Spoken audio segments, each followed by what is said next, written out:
Take that up with your accountant. And not Paula either. All right, we ready to go, Mike? Yep. All right, I'll call this meeting to order. Transportation Committee, everybody welcome. Glad you're, is Casey with us? Casey is there? Yep. Okay, awesome. And we want to welcome our new member, Mike Broom. Appreciate you being with us, Mike. Thank you. All right, so let's see, the only one that's not here is Clay.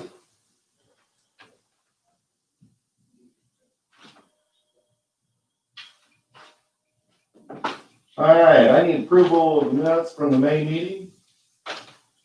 I'll make that motion to approve it. Moved by Marilyn, seconded by Doug. All those in favor signify by saying aye. Aye. Motion carried. I'm not actually on the agenda. I didn't realize, so I need to get myself on the agenda. So Yeah. work me in at some point. I will work you in at some point. I'll tell you what, why don't you, let's get you in. Are you ready to go? Sure. Okay. Treasurer has asked for a little bit of time to present on an issue with the budget that's going to be coming up Board meeting. at the board meeting. So I'm going to, if there's no objection, I'm going to suspend the agenda and recognize Paula and have her go through what she wants to go through with us. There's no objection. Hearing none, Paula, it's yours. Okay. So we have an existing budget amendment agenda for amending the budget throughout the year after you've approved your, and it's a little bit out of date due to personnel changes or position changes, things like that. So I have rewritten it, and because there's been some requests for budget adjustments and we didn't really have a policy to accommodate those. So I've rewritten the policy and it will be on the agenda on next Thursday. So to just give you a little summary of what this one says, going through the state statute as to what you have to do to amend a budget, you actually can't change the bottom line of your budgets, but you can rearrange things in between.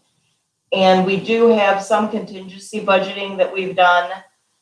So the first section of this policy is going to talk about what you need to do when you want to rearrange contingencies. What's the situations to do that?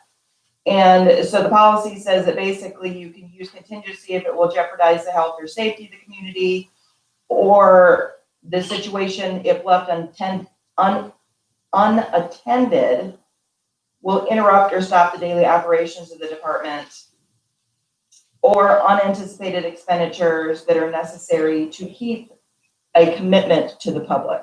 So that's what you can use your contingency money for. The second part of it is going to give information on what you can do or to make an adjustment to the budget, which basically is rearranging the budget, and at what dollar amounts it's set up, that what level of authority you need to make those changes.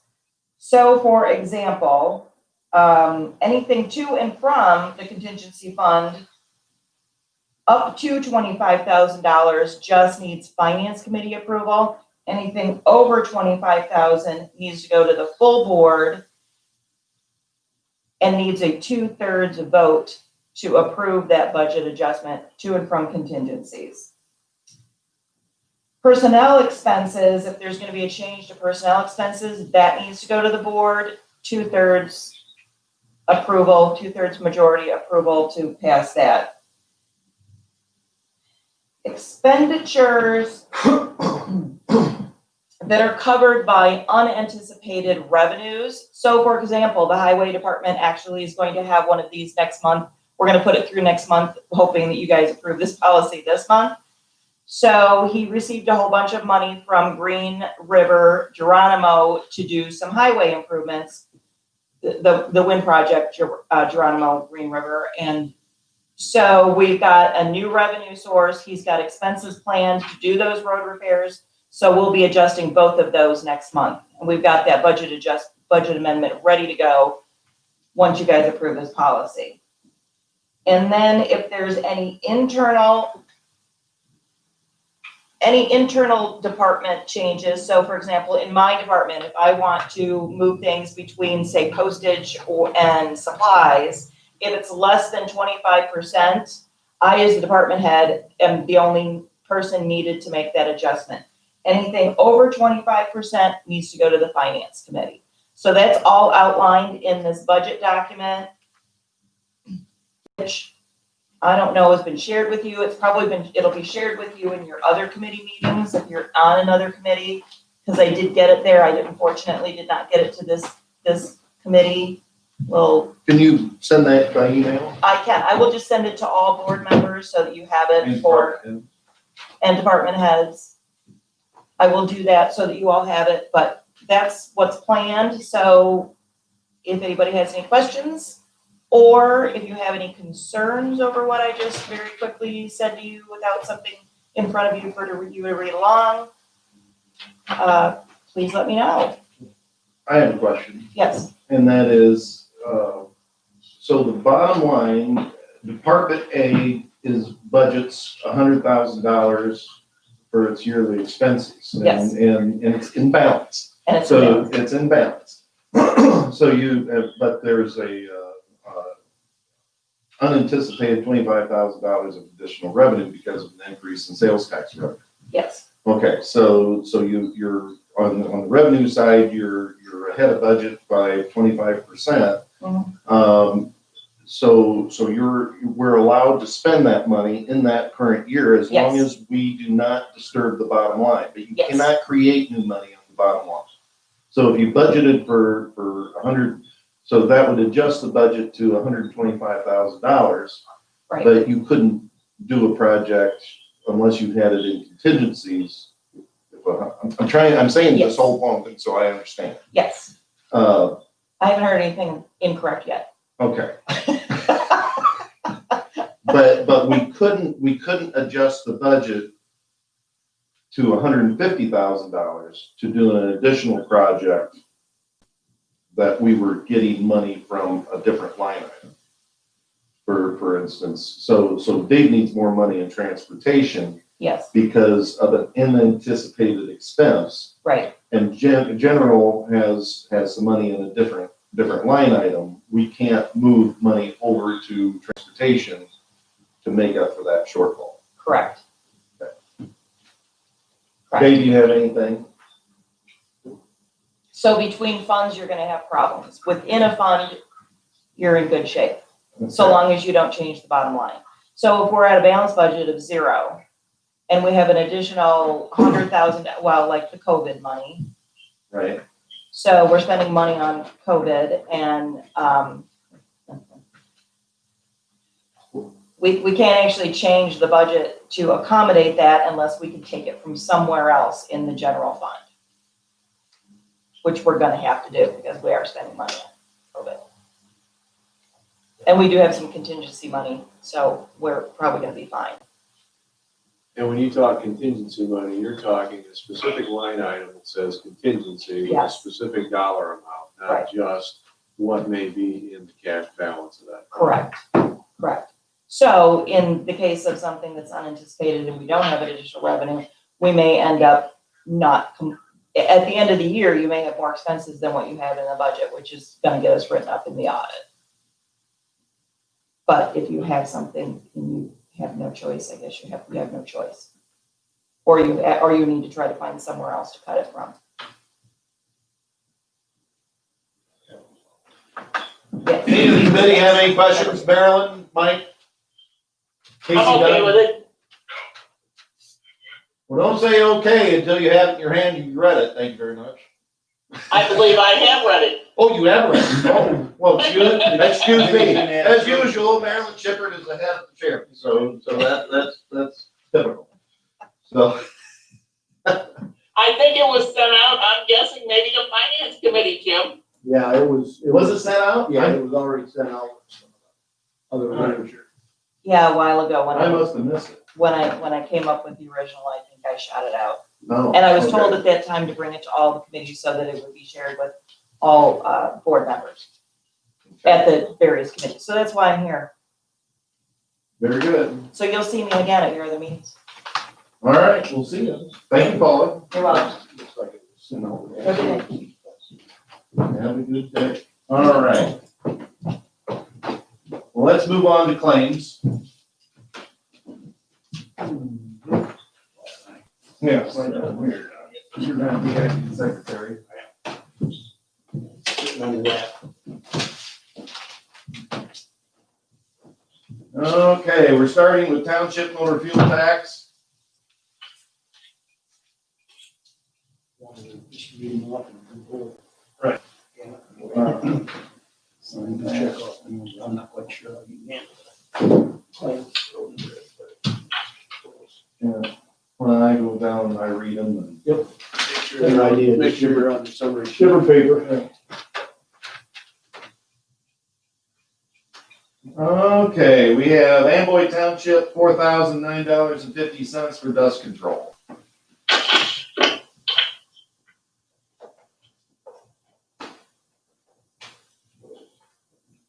Want me to just initial this one? This is a little different than one. Yeah.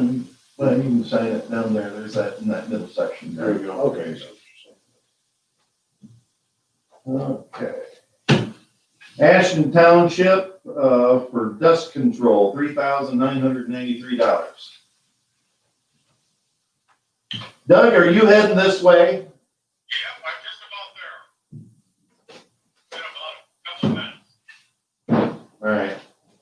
Jim, what fund are you on? Road, Township motor fuel tax. Okay, thank you. Palmyra Township, 59, this is for seal coat, 59,597.83. And everybody can hear me okay as I read through them? Everybody's hearing? I can hear. All right, you got. I got it. I just had to get on the right page. right. That microphone now. That's their table there. Oh. Township Lee Center, $1,449 for patching. Good.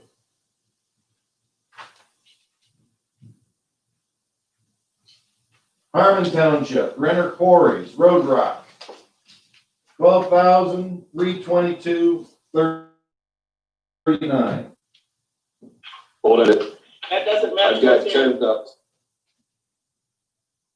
I have 10,697 on mine. On the, is that what's on that sheet? I got 12,322.39.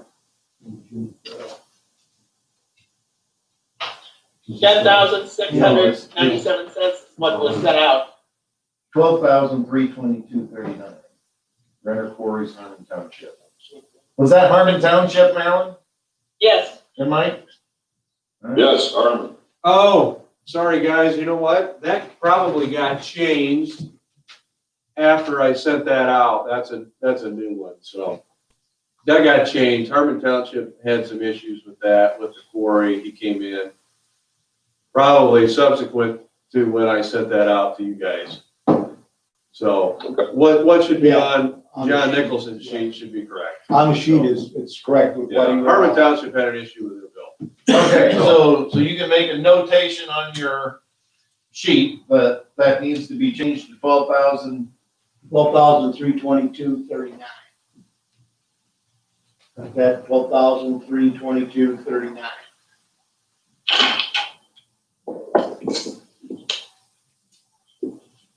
That was 322, 30. 39. $12,322.39. Okay. Should be open. Dave's on his way. He's supposed to be, no? Should be open, Doug. I had Brad kind of minding the store and it was unlocked and open. Okay, we got Sublet Township, Renner Quarries, $6,629.03.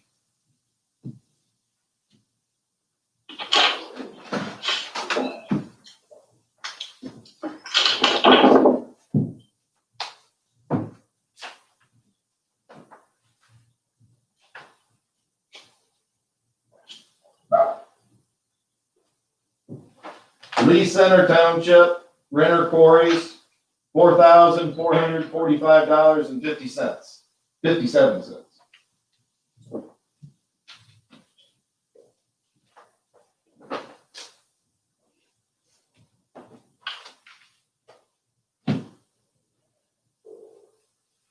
East Grove Township, Renner Quarries, $512.02.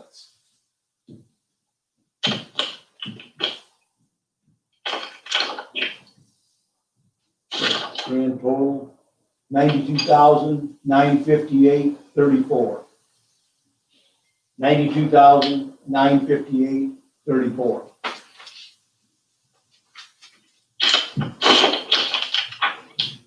Okay, the next one is county motor fuel tax. And the bottom line is 132,549.43.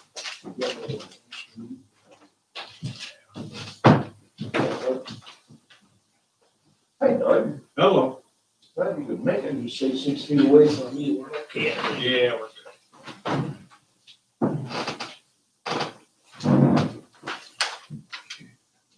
So we have, Tapco Safe Travels claim for $457.07 for signs.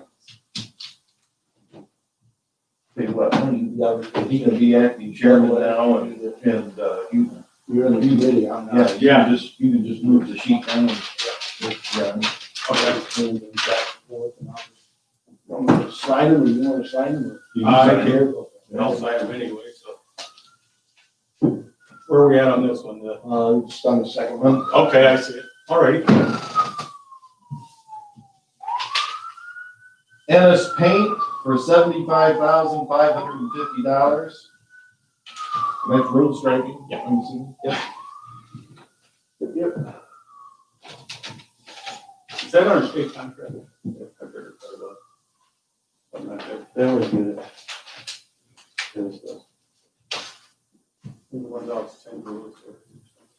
Texas. Next claim is reimbursed equipment, $22,270.89. This, I know we talked. Reimbursed labor, $23,736.35. And you want to explain to Mike, since he's new, on how motor fuel tax fund works? Sure, there's, in terms of this particular claim that Jim's talking about, well, and probably the next claim too, when using motor fuel tax, we have the ability to claim against motor fuel tax back into county highway for what are considered MFT reimbursable expenses for labor and equipment. So if you were doing certain activities, we won't go into all the details, we are eligible to use our motor fuel tax for that to pay for equipment and labor. That's the simplified version. So do you have any questions on that, Mike? No, it makes sense. Okay, very good. Well, I know when you first get thrown on a committee, and it's worse when you're having to do this through the computer, and you're like, what the heck is going on? And so anytime you have a question, Mike, just shout out, okay? Will do. All right. Next one is Potters Incorporated, $9,568. Last deeds. That's for striping. Yeah, makes there's reflected. Oh, those things, gotcha. They get blown with the paint. Right.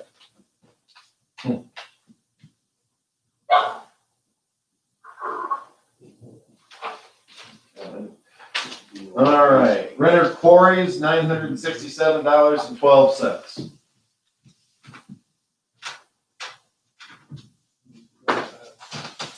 And for that, for a total of $132,549.43.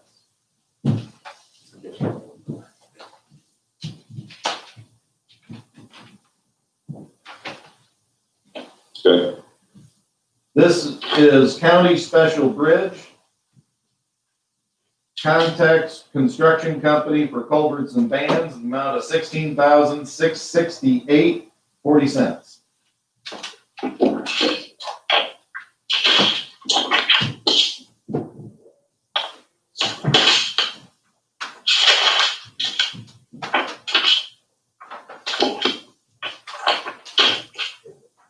We have regular payroll,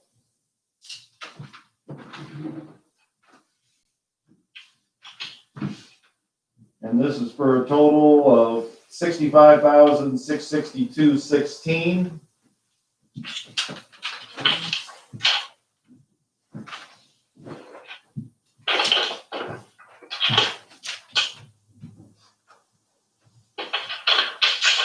Okay, this is just Lee County Regular Highway Department.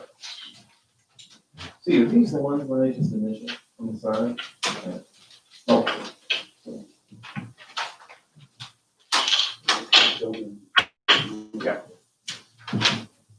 Benel Industries for equipment repairs of $1,471.34.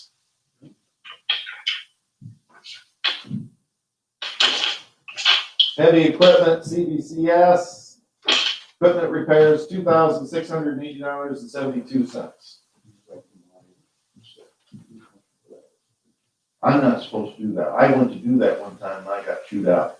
For what now? You don't want to write an email. You or Doug can do that. Remember that? He was with us in spirit. Remember that? What's that? Oh, Doug, or Greg jumped my Oh, okay. stuff when I was acting chairman and I went to fill that in and Greg's like, you can't do that. Give me that.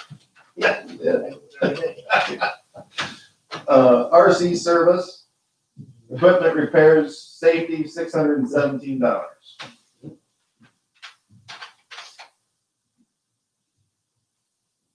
Dawson Brothers, equipment repairs, $1,354.64. City of Amboy Water and Sewer, $67.49. ComEd light pole, $12.94. ComEd for the office, $853.54. Nicor for the sign shop, $93.69. Nicor office, $291.74. Comcast internet, $428.07.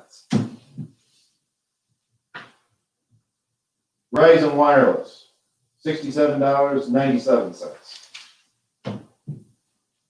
Sauk Valley Classified for public notice, $36.40. U.S. Bank credit card for supplies, $8.75. U.S. Bank credit card supplies, $304.31. Xerox Corporation, $181.40. Home Depot supplies, $171.60. Ace Hardware supplies, $81.79. Add supplies, what's ADS? In the donor. Okay. Advanced drainage systems. Come on, Jim. Oh, it is Monday, Marilyn, thank you very much. Supplies, $468.88. Uniform, Airmark uniform supplies, $50. Johnson Tractor supplies, $1.70. Jones Berry supplies, $120. Lawson Products supplies, $524.24. Napa supplies, $153.36. Nutrient supplies, $325. Republic Services supplies, $76.73. U.S. Bank supplies, $73.91. Northern Partners Fuel, $2,226.03.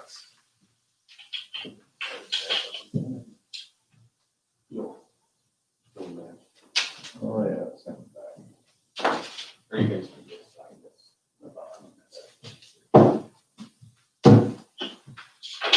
Okay, solid waste. And total claim of $8,710.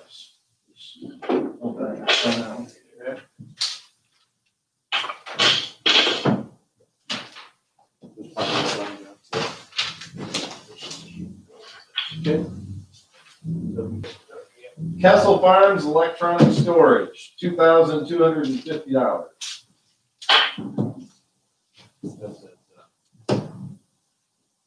Old, shipping there. Oh. We talked about. Oh, right. Yeah, room to put stuff in. Right. Get a load. Republic Services, recycling bins, $6,460. You wanna, give Mike a quick breakdown of what that is Which one? on the recycle bins? Oh, yeah.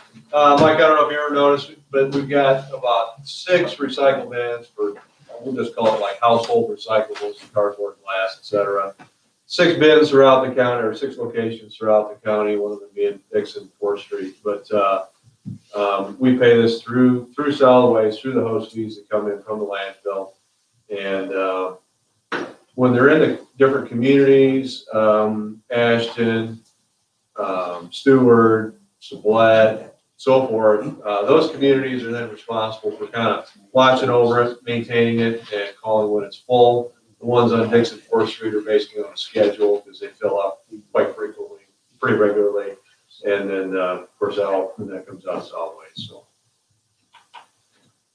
So if you see those around, that's our program.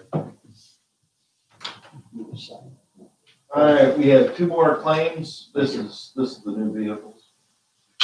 Those are new vehicles. Paula wanted to have a claim generated for board signature, and that's out of capital projects. So that's not really our purview necessarily, but she wanted. So do you have the 2 trucks on the 2 new vehicles on your sheets, guys? I don't see it. You probably don't have those. Oh, No, those we won't don't be have on those summary sheets. Those were just, those are like one and done, so we don't have sheets for those. Oh, okay. Yeah. All right. Well, we have the 2 claims for the 2 new vehicles. The first one is $70,964. I'll explain that a little bit too. Okay. And the second one, and both of these are Benel, through Benel's. Correct. Second one is $72,750. Okay, so the reason why this is a little abnormal is because these are coming out of the capital projects fund, and the claims that you're seeing here are just for the, basically for the build out of the truck. We buy the cab and the chassis off the state bid. The cab and the chassis then in this case went to Benel, and the truck gets built out and outfitted with all the dump box, hydraulics, electric, all the electrical, lights, et cetera, snowplow pusher, and snowplows and spreaders. And those are 2 claims to Benel for 2 separate trucks. One was actually for really done through 2019, and the one was done through 2020. The one for 2019 got done at the very end of the year. The one for 2020, we were able to get started at the very beginning of 2020, and Benel's really pushed that 2021 through for us quickly, so we got them basically delivered the same day, so. Anyway, those aren't highway funds, those are capital project funds. And there's a long story behind that as well, but for another day. Unless you really want to talk about it. Okay, any other claims? Oh, you got, when he turned in. Okay. We have regular deposits. On the deposit sheet, money turned in, $27,697.10. And then $230. Did I scan that in for online? Did you guys have that online? I've got it. Okay. Got it? Okay, all right. And then county special bridge, for culvert and bands, $88.55, and the $35 for a total of $123.55. Total deposit, $27,880.65. So what happens with this money is this, we call it money turned in from various sources, whatever they might be, from permits to actually our own claim out of MFT and county highway that we just talked about. Those go into a money market fund, then they come out of that money market fund into the treasury, so to speak, and it just provides really a banking paper trail of any monies that we receive, so.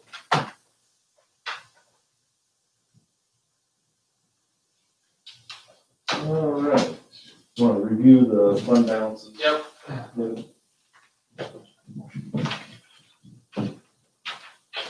Oh, that's right. Yeah, before that, we'll need to make motion to approve all claims. I make that motion. Motion by Doug, seconded by I'll second it. Marilyn beat you, Mike, gotta be quicker. All those in favor signify by saying aye.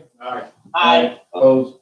Motion carries. Okay, Dave. come. Okay, let's go to balances. You can, first page there is kind of just an Excel spreadsheet. It shows you the fund balances by month so far this year.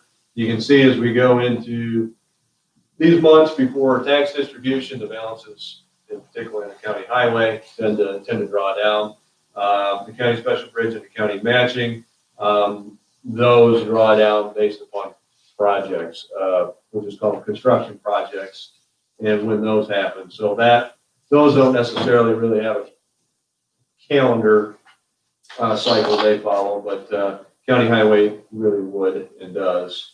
So as you can see, we are drifting kind of low in that regard. But, so anyway, just something to keep watching. And then as you go on to your next sheets, these are just books that we keep at the office on QuickBooks and as a check, so that we kind of always have numbers at our disposal, and then kind of check those against Treasurer's Department reports that come out. So at any rate, as you look down through, I will say that in terms of the budget, no serious concerns at that point. I do have one exception. In terms of the budget, no serious concerns at this point. But I look at the budget and the cash balances. Well, two things that obviously need to be kept track of, and I can see that the cash balance could, become an issue by the end of the year. But that has really no function in the budget. That was an issue that was going to happen, no matter what with the budget. So, all right, let me go back to the budget here just for a minute, and we look at the equipment maintenance line item. And ordinarily, I would say at this time of year, having essentially $34,000 left out of $75,000 budgeted for equipment repairs and maintenance isn't too bad. I think that's about where we would want to be. We've come through winter. We've made repairs and things for all kinds of things that broke during the winter. So that's not a bad place to be. However, we talked last month, I believe, a little bit about an excavator or rubber tire wheeled excavator that's had an issue. That I think could be an issue and blow this out. Okay. Just to talk it through, we don't necessarily have to make decisions, at the committee at this point, but we were hoping it could be something maybe a little simpler. It's not wanting to turn, not wanting to spin. All right, very well. It catches and grinds and kind of, and I hate it because I wasn't operating it, so I can only go on second hand. I like it better when if I was operating it, I'd know a little bit better about what's going on. But we took basically it's a pump and a hydraulic motor and a final drive gear assembly out. We picked it out of the top of the excavator, took it down to Patton in East Peoria, had them go through it as sort of a first course of action. That saved us quite a bit, our guys being able to get that out of there. We're hoping there's something maybe be wrong in that, and there wasn't, all right, so now they're talking that it could be, it's basically a very large ring bearing, that goes around and that turntable spins on. That means pulling the top of the excavator off, and we're not gonna be able to do that in-house. I had the estimate was, I think, about $16,000 to do that, at least. Yeah, 16.7. All right, but that's not the end of it. The thing for years, if you're trying to go up a hill, you're 2 miles an hour max. All right, so the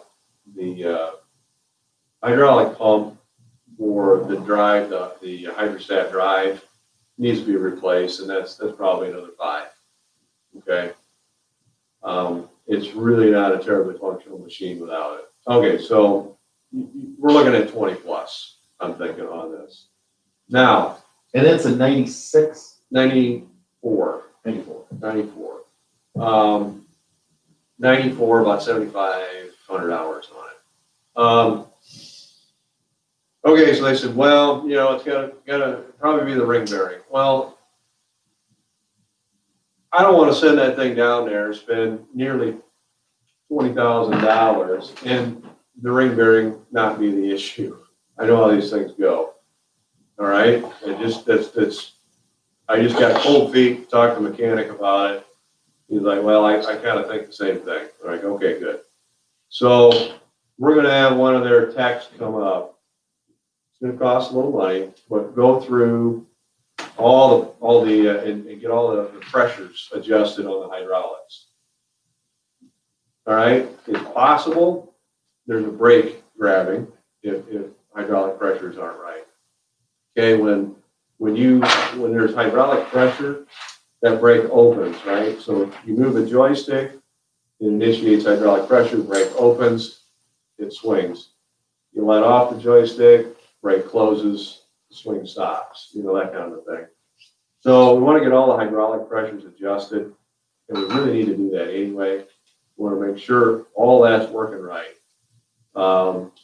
before we really tear into it. So it's a little bit of a two-step process. I'm not saying that's going to solve the problem, but I would rather do this ahead of it. I'd kind of rather do anything ahead of this than tear the whole thing apart.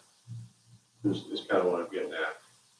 I did a little checking, and something of this vintage, as near as I can tell, it runs in probably about the $40,000 range.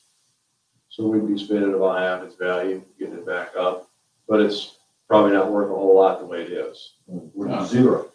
Scrap. Right. So, you know, I can make the argument that, you know, we just need to get it fixed anyway. But you look at rental, and you're looking at $7,000 to $10,000 a month. So we could eat rental up real quick. So we're kind of biding our time, hoping we don't have to rent, and doing as much as we can with our backhoe instead of the excavator. But anyway, I'm just letting you know we're working through that issue, and that is one thing that could blow that particular line item out. So What are we looking at the cost of a new one, Dave? Would be even? $250,000. Oh, what kind of shape is it in? Other than, let's describe. I'm surprised it said it were. 7,500 hours in a 94. You could call it fair, you know. I mean, it works, but it's just like, Yeah. we're gonna fix all this and then what, right? You know, that's just how it goes. Every joint. Yeah. At 7,500 hours, everything's getting loose. It is. You can replace everything. Yeah.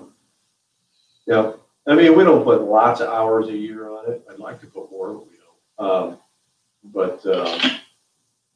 I don't know. Yeah, it is.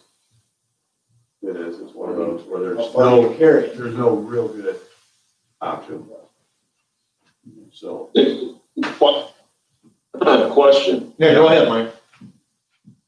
If you go ahead and do the repair, are they gonna have to go through and readjust the hydraulics again?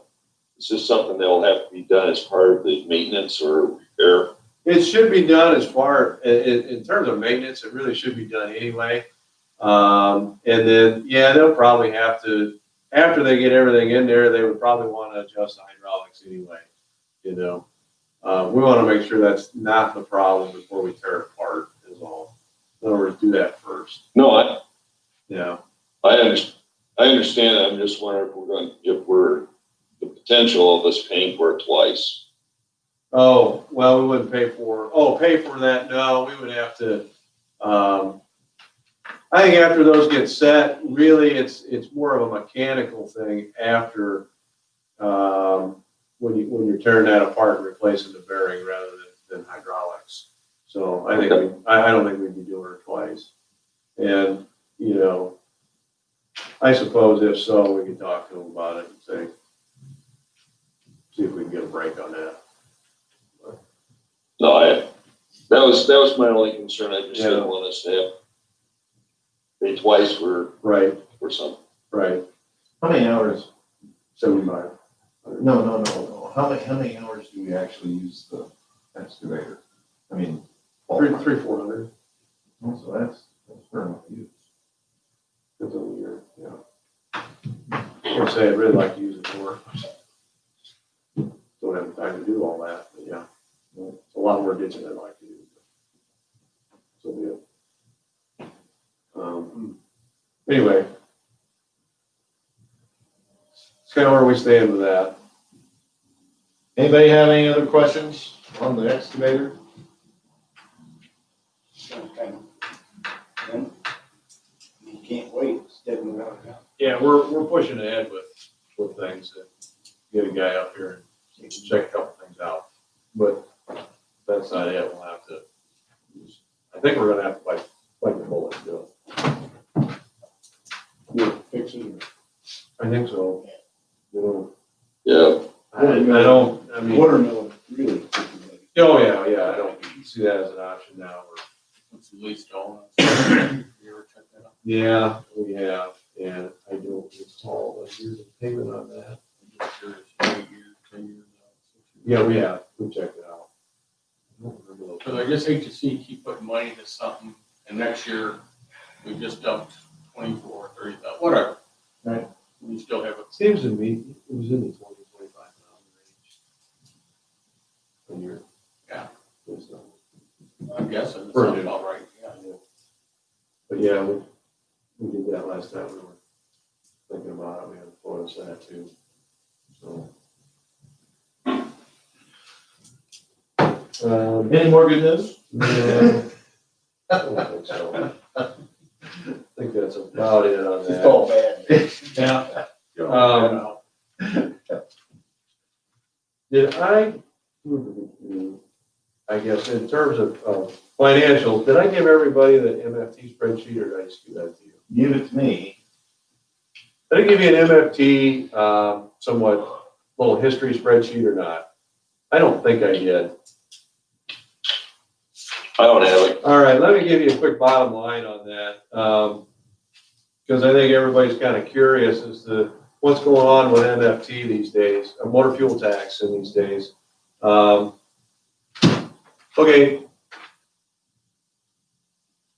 Okay, real quick, it's a little more complicated now that we had a capital bill passed last year. So we've got a regular MFT allotments. And then as part of the capital bill, two components, pay-as-you-go component and a bonded component.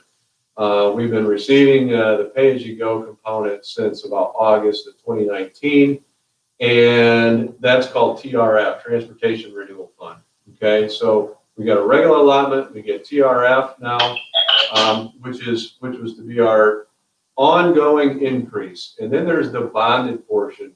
And the bonded portion is money that we're going to get back that's MFT money through the sale of bonds by the state of Illinois. They have done that for the first time, and we've received our first allotment for that. Those are called Rebuild Illinois funds. And so there's strings attached to those for us. I won't get into all that.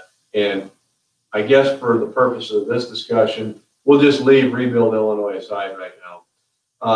Because in terms of what we can spend for just ordinary maintenance, it's going to be our allotments and the TRF. And so as a bottom line, if you look April to April, 2019 to 2020, the April 2020, regular allotments were down against the 2019 April allotments by, what'd I say, 33%. All right, so there's 33% reduction there. The TRF fund was down 20% from March to April, 2020 March to April, down 20%. Now, if you were to combine our allotments and our TRF, the total of that, we are still 14% ahead of where we were last April, if you combine the two.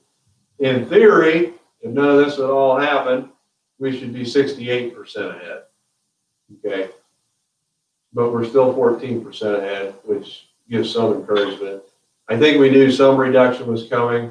I think anecdotally, May is going to look quite a bit better, but we should be getting those numbers in the next few days.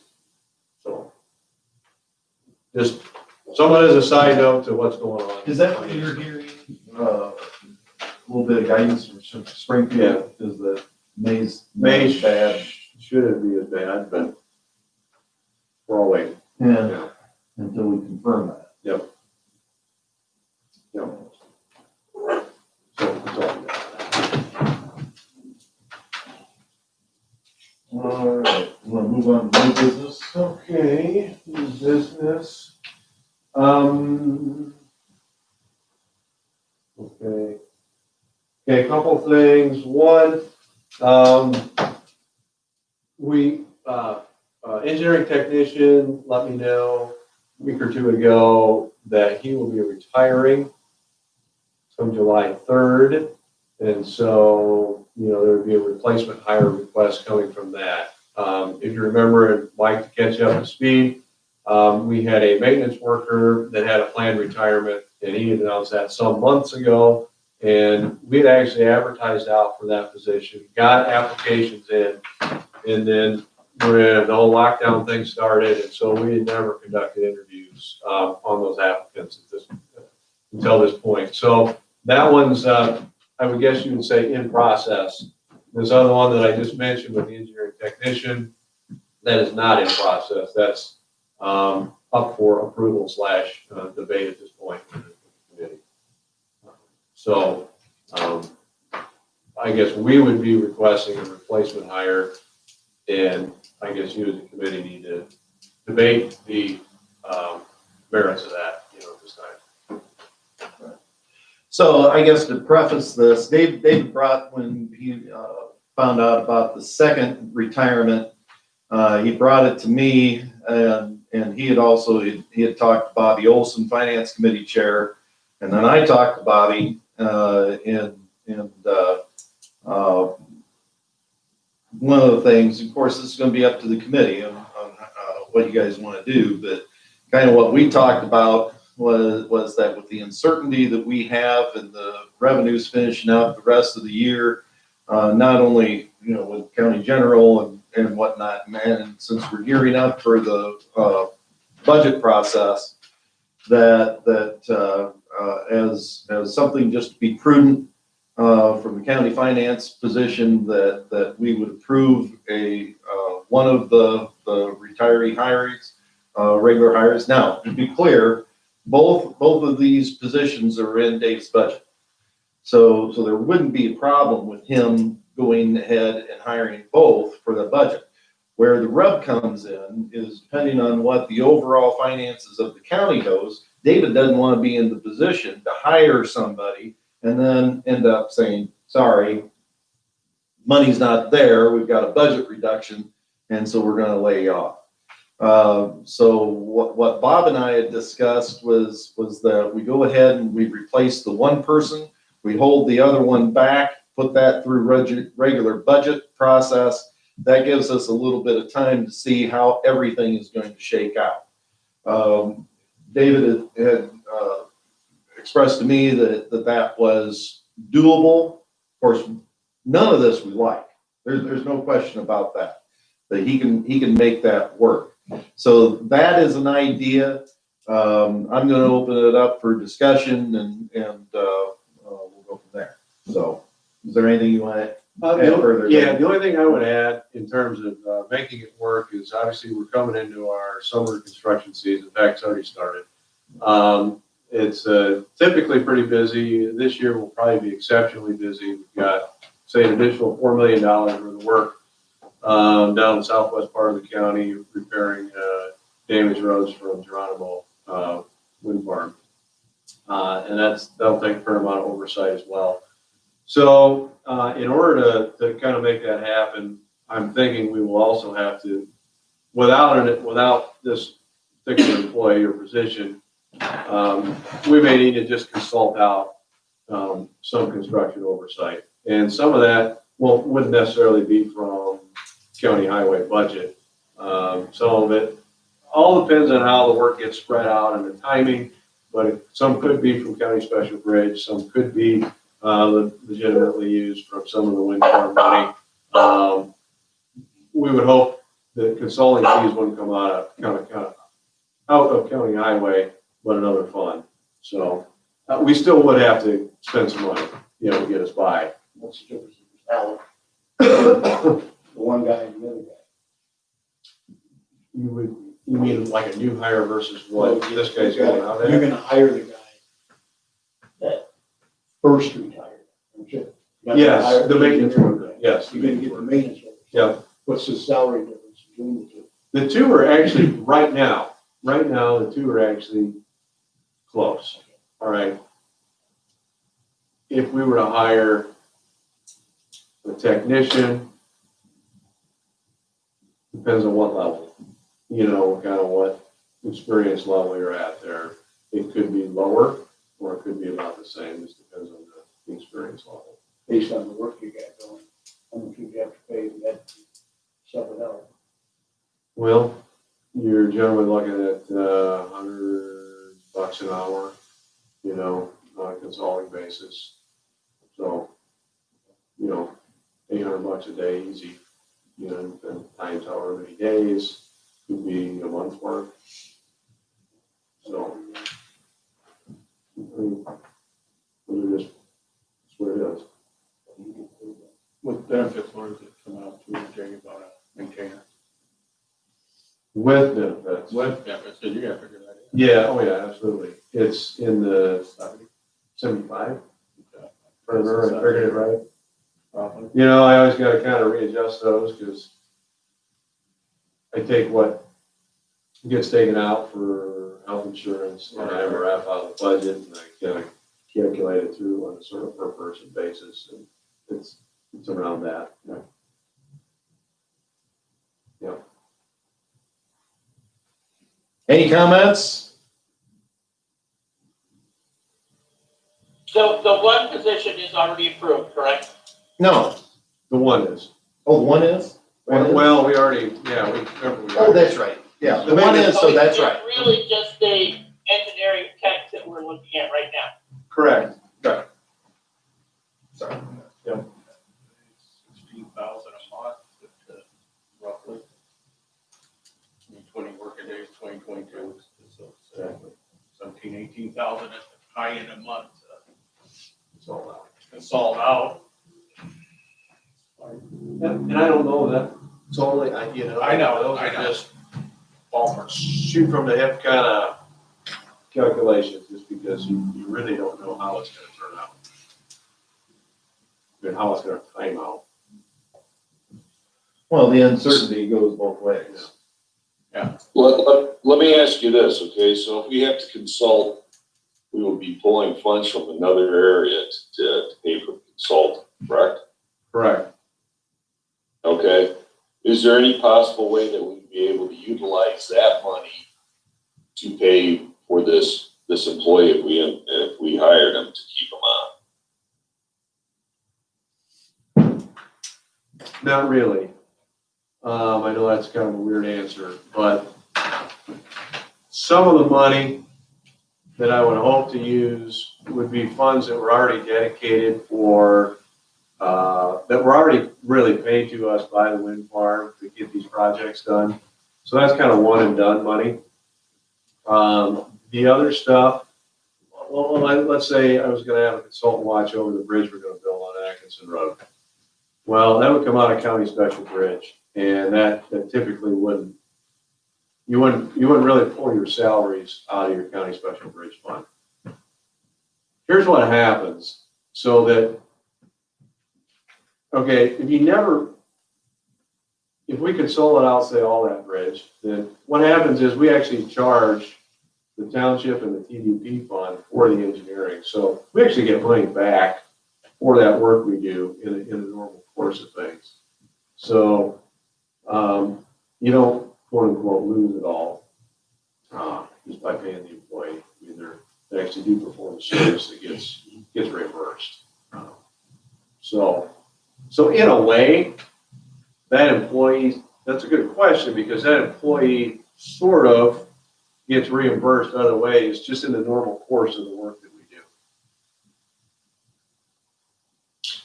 So my question is, fiscally, what would be the most responsible for us to do fiscally? Would it be more responsible for us to consult out and we have the funds that would take care of the consulting, or would it be more responsible for us to hire this individual at a lower rate? But if we cannot fund him, we're out. Which doesn't really make sense to me. If you think about it, I mean, it doesn't make sense that we would be able to hire someone at a higher rate and be able to pay for it. So I'm new to this, so enlighten me, why that makes sense to pay more money for someone. So Dave, right now, we are approved this position. We're just talking, it's in your budget. We're just talking about whether or not we want to rehire someone. And the concern, I think, Mike, is that if we rehire someone and then the finance committee cuts our budget and doesn't appropriate enough money, that we'd have to lay them up. So we already have this in our budget for this year. This isn't an addition to. So I guess what Dave and the rest of the group is proposing is that if we contracted it out, it would be less of a cost, because you wouldn't incur as much if you contracted it out, potentially, depending on how much work you had to contract. You wouldn't have someone on the payroll. So it's kind of like, that's the advantage, but at the same time, they're not on the payroll, so you're not going to get everything that you would get if you hired the guy, I guess. Is that fair, Dave? Yeah, that's fair, and I think that's none of us can do, all this work all on our own either. There's always consulting that needs to be done. That's why they exist, and those merits kind of that you just expressed, Casey, are the reason why you consult out. I mean, a lot of times it's just for certain things at certain times that you wouldn't keep somebody on staff for all the time to do, and legacy costs and so on and so forth. So consulting out is really a pretty typical thing, and quite honestly, we probably do it less than a lot of counties do. I mean, it's really quite a typical thing to do.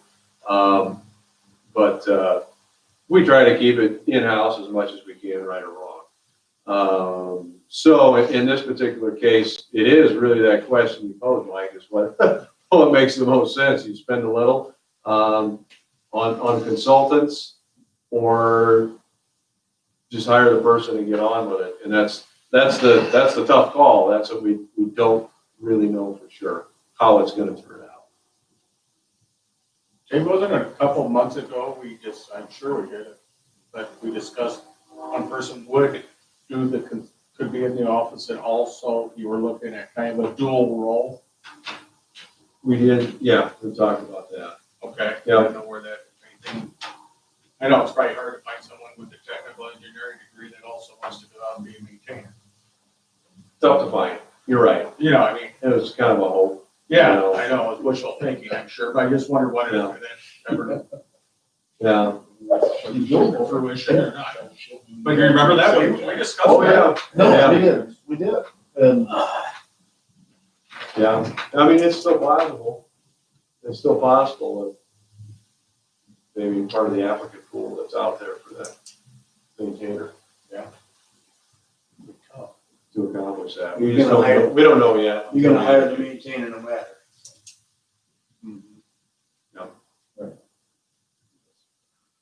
For making it asphalt.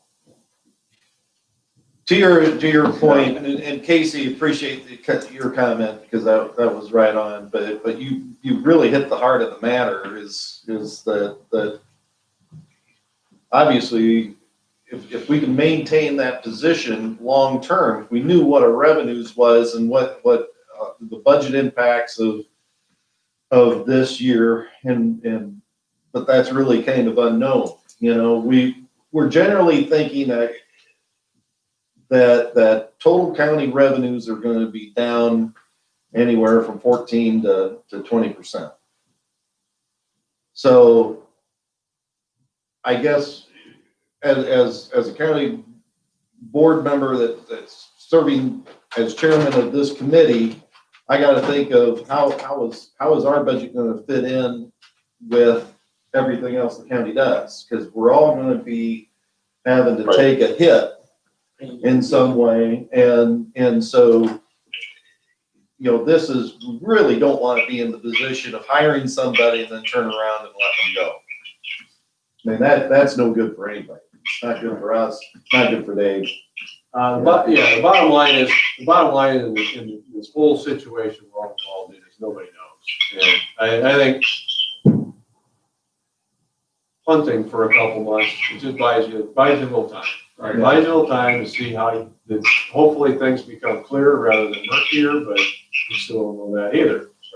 I think the problem that we have is regardless of all of this that's going on, is we're in a deficit spending. And the county's been doing that for years, and we just true it up by taking money from the capital projects. So, I mean, are we gonna continue with business as usual where we just keep kicking the can down the road till we run out of money, or is someone gonna take this back to the executive board and the finance committee and say, hey, stop, break, we need to do something that's fiscally responsible for a change and stop spending money where we don't have it. I think it's great this committee's talking about it, but we've been spending money for capital projects to shore up the budget year over year over year. Eventually, we're gonna run out of money. So, I mean, regardless of this, it's been exacerbated by not getting the tipping fees in. And now this is what we're in right now is making it even worse. So instead of having enough money to maybe do that for another 2 or 3 years, we may run out in a year and a half, who knows? But I don't think it's responsible to hire someone to lay them off. I think the county board needs to do more as a whole, and every department needs to be doing what we're doing. And I think that should come from everywhere. I mean, we just keep getting requests to fill people from every office. We're doing the right thing. I think it's great this committee's talking about it. I'd be in favor of not replacing them, but I think we need a more holistic approach. Well said. I can't. Well, Yeah, go ahead, Mike. Understanding in this meeting, it sounds as if we can afford a consultant better than we can afford to hire someone at this time, because we would be able to utilize funds from another location for it to pay for that we already have. So as much as I would like to hire someone, and as much as I'd like to have a dedicated individual for our department, I think even though we're paying more per hour for a consultant, we probably would not need that consultant as much as we would if we have someone full-time for months on end, until we can find out what our situation is. And then we're going to have to go with just the consultant. You know, the problem is you got that 2 months, 3 months lag on the revenue. Just like so many other places. You don't know full impact at May and June or April and May. And like Dave said, just kick it down the road a couple more months and see where you're at. It'll more better. We're not obligating anything at this point. Well, You know, I concur. Go ahead, with what, Marilyn. I concur with what, Mike and Casey said. You know, we don't know the future. The consultant kind of gives us a stopgap measure for right now until we can see the future. If we ever see the future, really. But we're not obligating ourselves long-term to an employee. So, I would make a motion that we just, not rehire this, engineering tech at the moment. we don't need a motion. We really don't need, appreciate that, Marilyn, we really don't need a motion because it's not an action. Okay, So, we've just given Dave direction that, he knows what he's doing now. So Right. so what the direction committee has given you, David, is that go ahead and, of course, you're already in the process of doing the one, maintain position. And we'll hold off on the second position Right. and put it through the regular budget process. Right, and I think basically the minutes would reflect then that, it's just that the committee, you've been presented that there's a rehire, and it's, at this point, you would like to, wait a few months for some financial clarity. Okay. Appreciate the conversation, good comments by all, and appreciate that. So now, Real Yeah. quick, before we move, can you take something to the executive board and make sure they understand we're not replacing that and talk about? I will be making that at Thursday's meeting, Casey, and if you'd have time to come along, because you really spoke it well, and you hit the nail on the head. But no, I'll be I spoke it when I was on the finance committee and they landed me down in Amboy, so. Well, I will be carrying that message to the executive committee as well, so. Nowhere to go rest but up from assured. here, Casey. Yeah. That worked for two of us. All right, well, the next item is a little bit I don't know what counterintuitive is the right way to put it, but the next is resolution for the county engineer's salary. You have that before you. And Yes, this I is- understand that, Jim, how half the salary's paid through. Yeah, I was gonna, yeah. we'll get Okay, there. that's why I'm sorry, I go, wait a minute. So you have the salary of the county engineer and this represents a 2% increase from last year. Is that correct? Correct. That's a 2% increase. I'm gonna I think if you want me to try to shoot an explanation, or do you want to? Mike, good. Okay. Okay, so the reason you're doing there's a resolution even, it's actually an MFT appropriation resolution is what it is. And the state has there's a ranking system, there's 5 factors that get taken in, all the counties are ranked, and the state has a state recommended salary for the county engineers. And okay, so they're the ones that really set this. And of course, this was set back in December. I think the memo came out on that. And what happens is the county engineer salary program, try and simplify it down, is basically we're allowed then to use half of our federal funds, half MFT funds, so essentially half state, half federal, to pay for the county engineer's salary if you pay them at least 95% of the state recommended salary. My appointment resolution happens to be and has been since I've been county engineer, 96.55% of state recommended salary. And a lot of that was due, now part of that factored into that was solid waste coordinator duties on top of everything else. So that's really where you're at. So it's an MFT appropriation resolution, really for the full amount, but then this resolution goes to IDOT. And within that, you're telling IDOT you're making some funds available to them, they're making some funds available to us. It washes out to be half MFT money, half federal funds. Okay, so here, Dave brought this to me, and here again, there's a little bit of sensitivity here, because here we are, we're talking about not knowing where the county budget's going to be. We haven't started that process yet. We don't know whether what salaries or how salaries are going to be affected as we go through the budget process. Is there going to be a hard freeze because of exactly what Casey had talked about, and so now we're being faced with approving a 2% increase for our department head, and I can speak the in my short period of time being here, I think Dave does an absolute fabulous job, so it's not, just like all of our employees do, but the bottom line is that how do we justify a 2% increase for his salary, when there's be a possibility that salaries are gonna be affected in that next budget cycle. So it's sensible.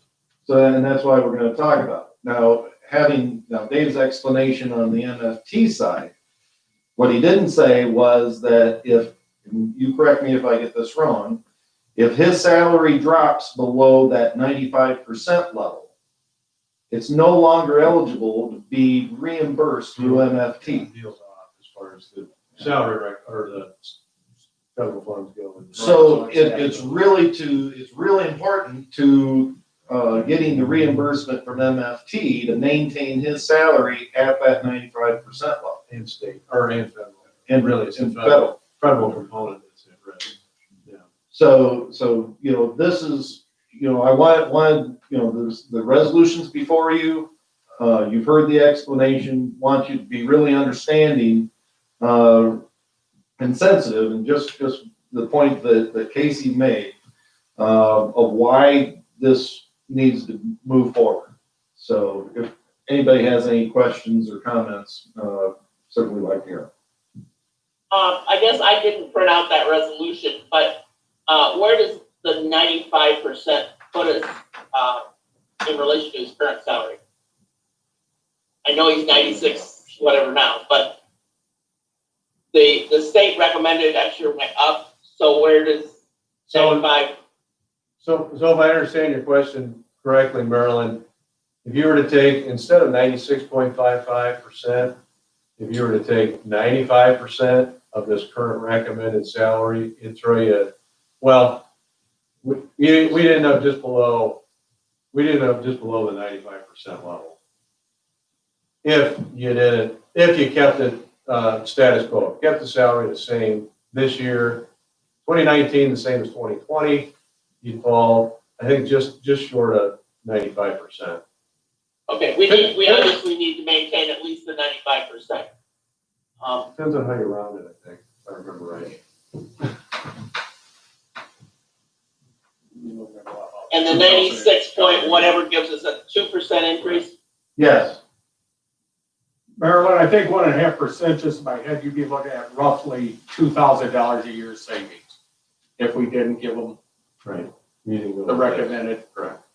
So that's the easiest way to, like I said, within. And half of that is reimbursed. I know. Yeah. So you're really No, looking at the saving other thing I'm $1,000. looking at, as chair of negotiations, we do not have a settlement for the last year with the operators union. And we give Dave this 2%. I know what they're gonna come in and ask for. And it's not gonna be 2, it's gonna be over 2. Yeah, I mean, we're kind of getting in a little bit of a salary negotiation issue rather than I don't know if I'll leave it up to you if you want to go to executive. Right.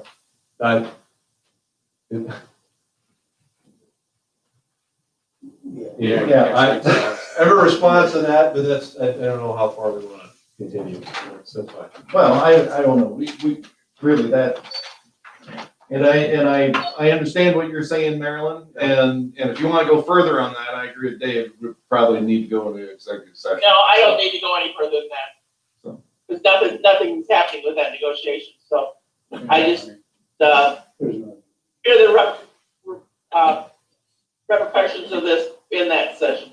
Yep, well, that's why, I pointed out, there's definitely sensitivity and we just need to talk about it. Mike, Casey, have any comments? Well, I mean, we just gave, a few months back, non-union raises to all of our employees in the county and our non-department head raises. So, I mean, just saying, I don't want to get into a whole debate about raises and salary negotiations and that, but I think we have to do at least keep them so we get the matching funds from federal. That's a bare minimum. So if that means he stays the same or he gets the 2%, I I don't know where that number puts us, but we have to at least do what we need to do to get the federal matching funds.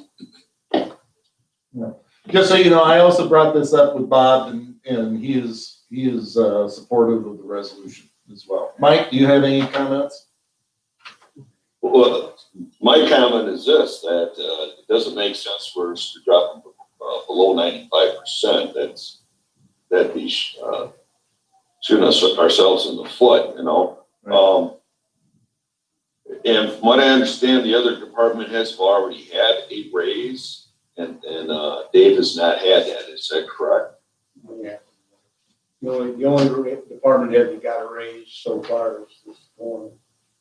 Am I correct, Marilyn? Corner is the only one that was negotiated.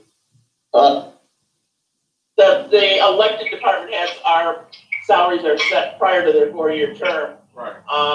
The non-elected, which would be, Dave, Wendy, Terry, Wendy and Terry, and Dee, I think are all lumped in with the non-union, raises. Dave would be an exception, I believe. So, Right, That's because of this. well, right, my appointment I have an appointment resolution that states, really the salary of my appointment resolution is a function of the state recommended salary. Right. It's set at 96.55. right. So, And from what I understand, this would keep you at the 96.55. Yes, the resolution that's before you, or hopefully I got to you, if not, I can. That is the 96.55 level, yes. Well, this is my opinion, okay? I'm new on the board, and let's face it, sounds like I had a contentious start anyway from being on the board. I do believe that we should just keep him at the rate that he has been. If that's a 2% increase, keep it at the 96.5%. If we've been happy with the job that he's been doing, $2,000, you know what? My $60 from this meeting helps towards that. I'm good with that. That's good for that. Very kind of you, Mike. Well, good discussion. I make the motion, we go ahead with it. If you're talking less than $100 a month, our actual cost to the county. I'll second it. Doug makes the motion, Casey seconds. All those in favor signify by saying aye. All right. Motion carries. Appreciate the discussion. Dave, do you have anything solid waste? I do.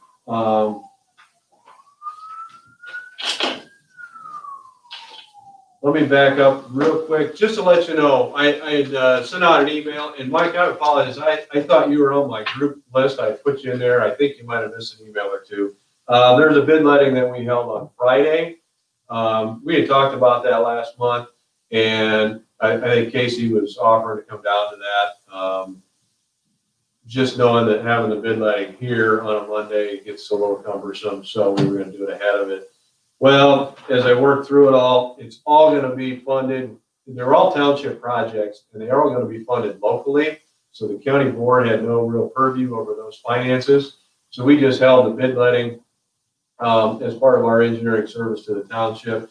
And so there's no board action required. And so that's why I sent out the email, say, hey, you can come if you want, but there's no board action required.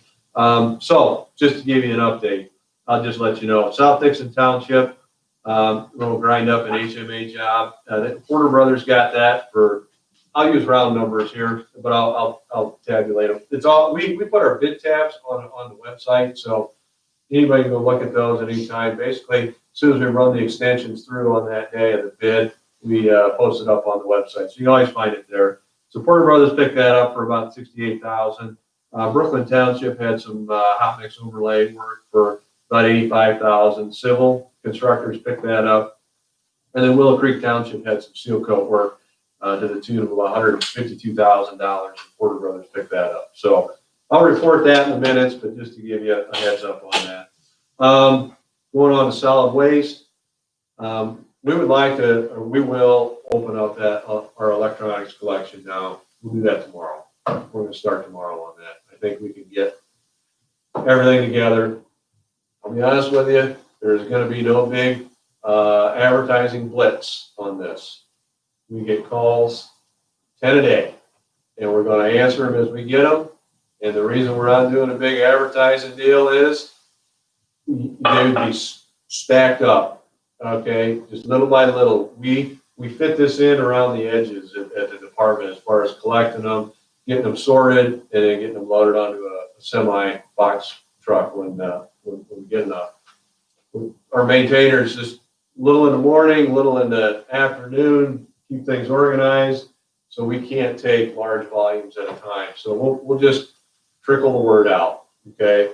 But I just wanted to let you know that we would be opening that up. We kind of had it closed down, whole virus situation, and I think now we're just gonna go ahead and let it go. So we will be doing that.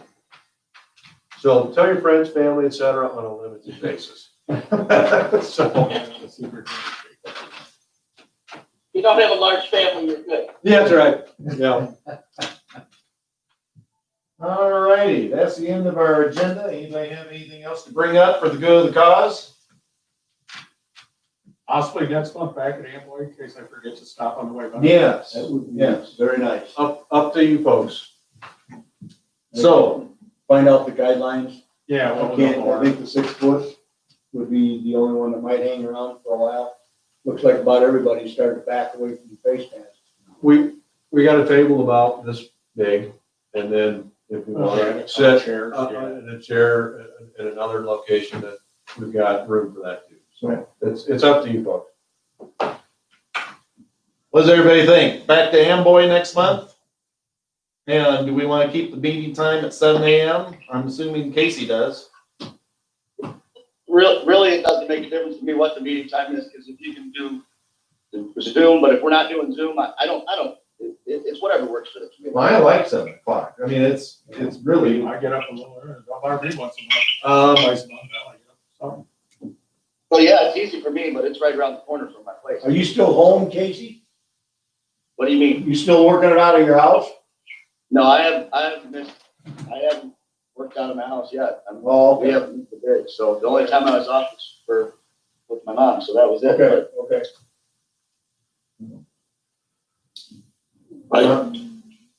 I'm fine going to Amboy, it's not a problem. I'm usually up early anyway, so. all right. Doesn't make any difference to me. Do you want the Zoom thing to go on? Because we don't have the camera tech and all that stuff down there. It would probably be just, If everybody can attend personally, why Zoom it? Yeah, why is yeah, it? you would, yeah. Right. Okay, So- just wanted to make sure. You could still zoom it It would just be without camera. Right, If you wanted to. right. We just wanted to have the camera there. right, you could call it. I'm good with being present. Okay. All right, if everybody's good for being present, sounds like we all are. We'll plan on next month, 7 AM down Amboy. Sounds good. All right, Back to normal. July back, 6th. back to normal. Or we'll bring donuts. I see this, Kate, you can't see it, you got your, I'm supposed to be off the donuts. Okay, we'll bring food. I'll bring- I am off donuts, bear claw. All right, now we're getting personal again. Well, entertain the motion to adjourn. I'll make that motion. Doug makes motion, seconded by Mike, seconded by Mike. All those in favor, signify by saying aye. Thank you very much, everybody, for attending, and we'll see you next week. Thanks. All right, thanks. See you guys. Everybody. Thank you. Yeah.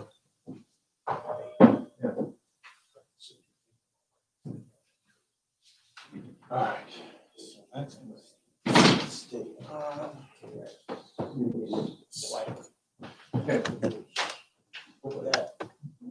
I just don't need that out.